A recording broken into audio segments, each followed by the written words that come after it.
Hello student, सृष्टि educational institute में आपका बहुत बहुत स्वागत है। आज हम फिर से इतिहास के बहुत ही अच्छे क्वेश्चन लेकर आपके सामने आए हुए हैं जो एसएससी सीजल 2024 में आ चुके हैं और ये सभी क्वेश्चन बहुत ही अच्छे हैं। तो चलिए देखते हैं आज का पहला क्वेश्चन। आज का पहला क्वेश्चन है, बक्सर का युद्ध निम्नलिखित में से किस वर्ष में लड़ा गया था? ऑप्शन 4 हैं। चारों ऑप्शन में ऑप्शन सी 1764 आपका राइट आंसर है। 1764 में बक्सर का युद्ध ब्रिटिश ईस्ट इंडिया कंपनी और बंगाल के नवाब मीर कासिम, अवध के नवाब शुजाउद्दौला और मुगल शाह आलम द्वितीय की संयुक्त सेनाओं के मध्य लड़ा गया था। इस युद्ध में अंग्रेजों की जीत हुई थी। अब हम बढ़ते हैं अगले क्वेश्चन की तरफ। वारेन हेस्टिंग के अधीन पारित निम्नलिखित में से किस अधिनियम को हाफ लोफ सिस्टम भी कहा जाता था? ऑप्शन 4 है। चारों ऑप्शन में ऑप्शन ए पिट्स इंडिया अधिनियम 1784 राइट आंसर है। वारेन हेस्टिंग बंगाल के प्रथम गवर्नर जनरल थे। उनके कार्यकाल में कई महत्वपूर्ण घटनाएं हुई थी। इसमें पिट्स इंडिया अधिनियम 1784 ने भारत में ब्रिटिश शासन को एक नया मोड़ दिया और कंपनी के कार्यों को ब्रिटिश सरकार के नियंत्रण में लाया गया।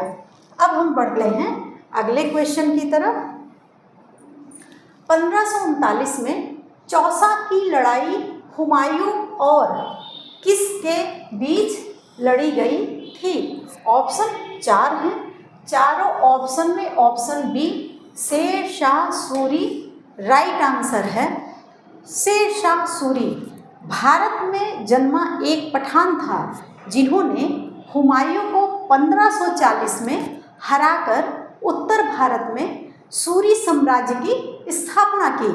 शेर शाह को चौसा की लड़ाई में हुमायूं का सामना करना पड़ा था जिसमें शेर शाह विजयी हुआ। शेर शाह ने ग्रैंड ट्रंक रोड का भी निर्माण कराया था। अब हम बढ़ते हैं अगले क्वेश्चन की तरफ। निम्नलिखित में से कौन आमतौर पर मौर्यों के अधीन प्रांतीय प्रशासन का नेतृत्व करता था? ऑप्शन 4 है। चारों ऑप्शन में option B Kumar right answer है। मौर्य साम्राज्य में प्रांतीय प्रशासन का नेतृत्व राजकुमार या कुमार करते थे जो सम्राट के प्रतिनिधि के रूप में कार्य करते थे। उन्हें महामात्म्य और महामंत्री द्वारा सहायता प्रदान की जाती थी। अब हम बढ़ते हैं अगले क्वेश्चन की तरफ। निम्नलिखित में से कौन ऋग्वैदिक जनजाति के 3 वर्गों का हिस्सा नहीं था? ऑप्शन 4 हैं। चारों ऑप्शन में option A Shilpi right answer है। ऋग्वैदिक समाज 3 मुख्य वर्णों में विभाजित था जिसमें पहला पुजारी जो अनुष्ठान करते थे, दूसरा योद्धा जो शासन करते थे और जनजातियों की रक्षा करते थे, तीसरा आम जनता जिसमें किसान, व्यापारी, कारीगर आदि शामिल थे। अब हम बढ़ते हैं अगले क्वेश्चन की तरफ। निम्नलिखित में से कौन सा युद्ध 1527 में बाबर और राणा सांगा के बीच लड़ा गया था? ऑप्शन 4 हैं। चारों ऑप्शन में ऑप्शन बी खानवा का युद्ध राइट आंसर है। खानवा का युद्ध उत्तरी भारत की सत्ता पाने के लिए 16 मार्च 1527 को बाबर और राणा सांगा के बीच में हुआ। खानवा का युद्ध में बाबर ने राणा सांगा को पराजित किया। अब हम बढ़ते हैं अगले क्वेश्चन की तरफ। 1924 में आयोजित भारतीय राष्ट्रीय कांग्रेस के बेलगाम अधिवेशन के अध्यक्ष निम्नलिखित में से कौन कौन हैं?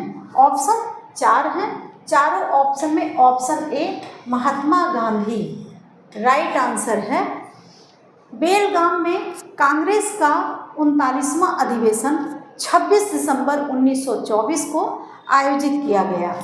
यहीं पर महात्मा गांधी को कांग्रेस का अध्यक्ष चुना गया और इसी बेलगाम में एकमात्र कुआं है जिसका नाम कांग्रेस कुआं है। अब हम बढ़ते हैं अगले क्वेश्चन की तरफ। निम्नलिखित में से किस वर्ष में स्थायी बंदोबस्त लागू किया गया था? ऑप्शन 4 हैं। चारों ऑप्शन में ऑप्शन डी 1793 राइट आंसर है। 1793 में स्थायी बंदोबस्त लॉर्ड कॉर्नवालिस द्वारा शुरू की गई एक राजस्व प्रणाली थी। यह व्यवस्था बंगाल, बिहार, ओडिशा और बनारस जैसे क्षेत्रों पर लागू की गई थी। इसे जमींदार व्यवस्था भी कहा जाता है। अब हम बढ़ते हैं अगले क्वेश्चन की तरफ। दिल्ली के निम्नलिखित में से किस सुल्तान ने मुख्य रूप से विस्तार के बजाय सुदृढ़ीकरण की नीति अपनाई थी? ऑप्शन 4 हैं। चारों ऑप्शन में option B Balban right answer है। बलबन राइट आंसर है। गयासुद्दीन बलबन दिल्ली के गुलाम वंश का 9वां सुल्तान था। वह इल्तुतमिश के 40 तुर्क गुलामों के प्रसिद्ध समूह से संबंधित था। अब हम बढ़ते हैं अगले क्वेश्चन की तरफ। 1936 में स्वतंत्र लेबर पार्टी की स्थापना के द्वारा की गई थी। ऑप्शन 4 हैं। चारों ऑप्शन में option B R Ambedkar right answer है। स्वतंत्र मजदूर पार्टी की स्थापना 1936 में डॉक्टर भीमराव अम्बेडकर जी ने की थी। यह पार्टी वामपंथी विचारधारा वाली थी। इसका मुख्य उद्देश्य था दलित और मजदूरों के अधिकारों के लिए संघर्ष करना।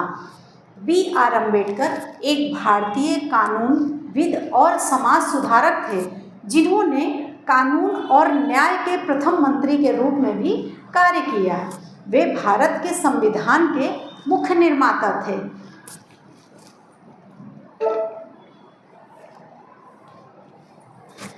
आज के क्वेश्चन आपको कैसे लगे आप कमेंट बॉक्स में ज़रूर बताइएगा।